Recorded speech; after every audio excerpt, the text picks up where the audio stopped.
¿Qué tal, niños? ¿Cómo están? Bienvenidos a otro video de repaso para nuestros exámenes parciales.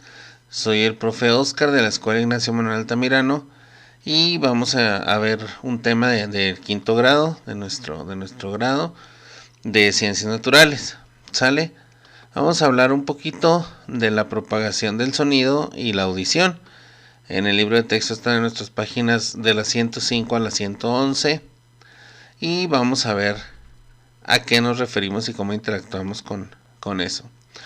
Nosotros vivimos rodeados de sonidos, desde que nos levantamos hasta que nos acostamos estamos rodeados de múltiple variedad de sonidos, que si el agua hirviendo, el sonido de la lluvia, un avión, un helicóptero en el cielo, timbres, los pajarillos o otros animales, el sonido de los electrodomésticos.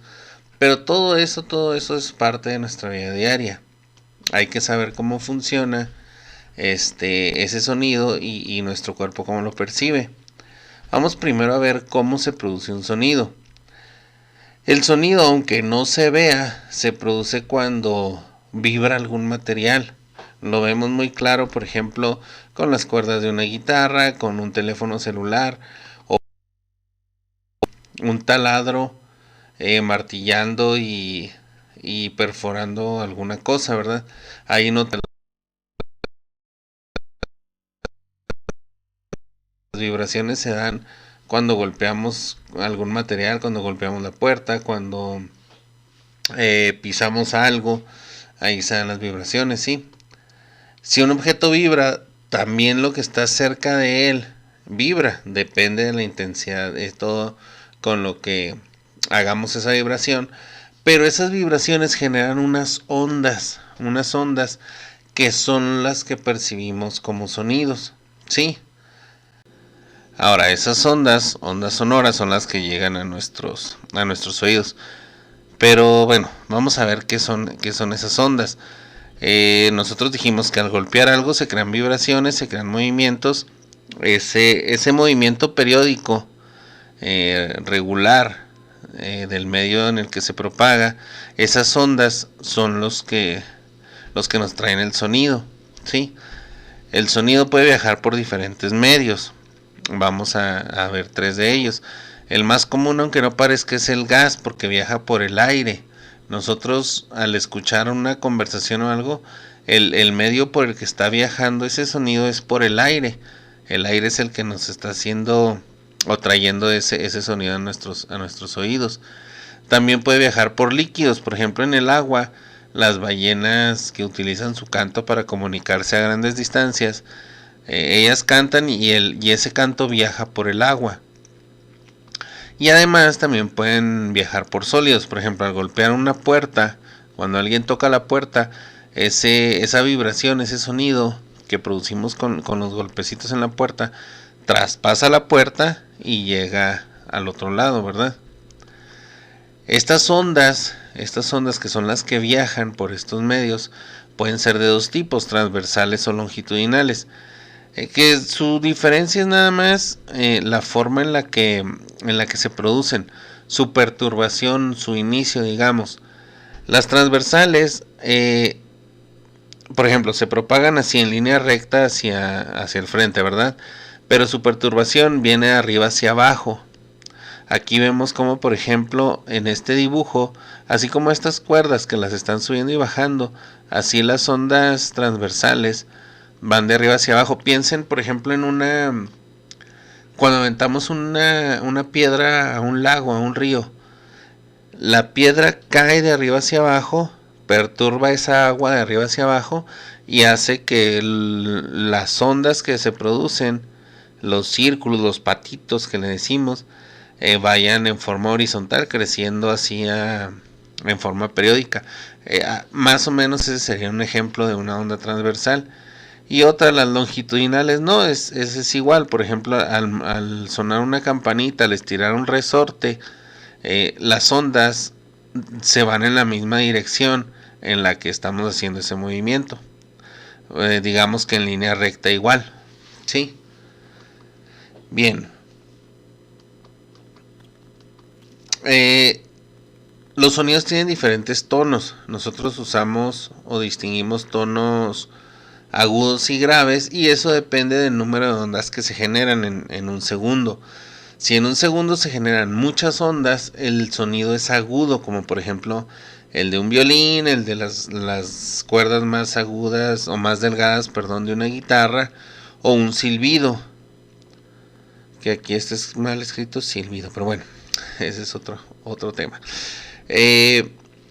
Todos esos tonos tienen muchas ondas que se producen en un corto tiempo, y por eso suenan agudas, como chillidos, como chillantes, y en cambio los graves, por ejemplo el de una tuba, el de un bajo eléctrico, el de un trueno, son más bom, bom, bom, bom, porque sus ondas son menos en un espacio de tiempo, son menos frecuentes, entonces como que es más el recorrido. Boom.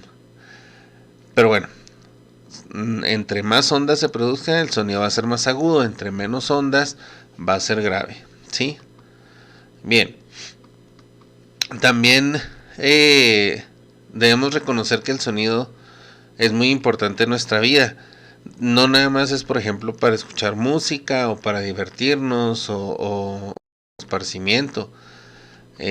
También hay sonidos que nos advierten de algún peligro, por ejemplo una ambulancia, por ejemplo una alarma, en ciudades donde ocurren sismos seguidos hay una que se llama alerta sísmica, que cuando se va a haber un temblor se activa un poco antes para que las personas tengan tiempo de refugiarse, de ponerse a salvo, de prepararse para el temblor. Entonces también nos ayudan. Y hablando de sonidos graves y agudos, también algo muy importante es la intensidad del sonido. Nosotros podemos medir el sonido con una unidad de medida que se llama decibeles. Sí, así como los kilogramos, como los metros, etcétera, etcétera, que miden peso, que miden distancia. El sonido lo vamos a medir con decibeles. La Organización Mundial de la Salud considera como 85 decibeles el límite deseable. Dice que ya pasarse de 85 decibeles sería muy problemático o dañino para nuestros oídos. Sí. Ahora, ¿qué tanto o cómo están distribuidos esos decibeles? ¿Qué tanto es cada uno de ellos?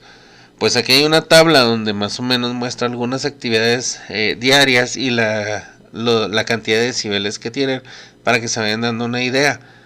Por ejemplo, una respiración normal, unas pisadas suaves, el ruido que hacen va de 10 a 20 decibeles. Una habitación en silencio, una biblioteca, un oleaje suave en la playa, de 30 a lo mucho a 40 decibeles.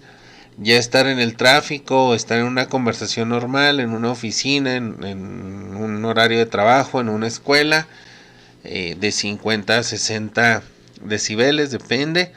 Ya si estamos en un tráfico intenso, o si vamos viajando en un coche a 90 kilómetros por hora, si estamos a un lado de un camión pesado, la intensidad es de 70 a 80. Y a partir de aquí es cuando ya se empieza a poner un poco más grave el asunto. Yo creo que ya quien se dedica a estas actividades, las de aquí en adelante, diariamente o se expone a ellas varias horas al día, sí debería quizá a lo mejor usar algún tipo de tapones, de sorderas, para que no le afecte el oído. Porque ya por ejemplo andar en motocicleta o usar un taladro, una cortadora de césped, ya es de 90 a 100 decibeles. Y recuerden que la Organización Mundial de la Salud, la OMS o la OMS, marca 85 como el límite deseado. Ya si nos vamos a el claxon de un coche, quien les encanta estar tocando el claxon, o exponerse a explosión de cohetes, de petardos, de pirotecnia, seguido, es más alto. El avión en despegue, por ejemplo, quienes trabajan en aeropuertos, es muy común que usen unos como tipo de audífonos que lo que hacen es ensordecer un poco el ambiente para no estar escuchando los motores de los aviones todos los días, porque pues los puede dañar. Una ametralladora, un cohete espacial, ya se pasan por mucho del límite que considera la OMS como el adecuado. Ahora, en México también hay un rango de tolerancia, depende del día y la noche.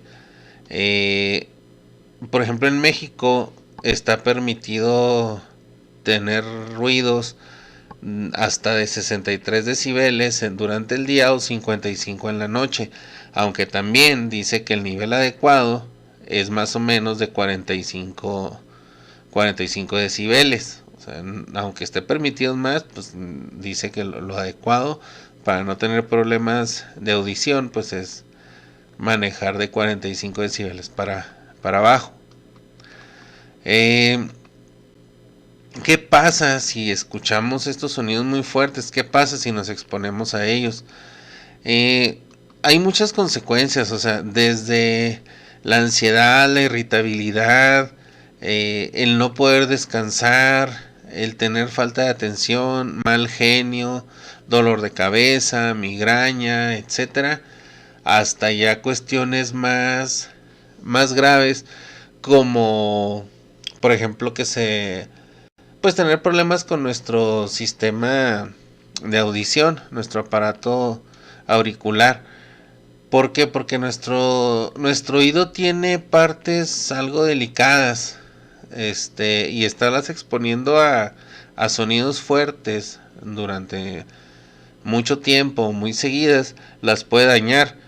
Por ejemplo, se habla mucho de que se reviente el tímpano. El tímpano es una membrana que tenemos aquí en el oído medio.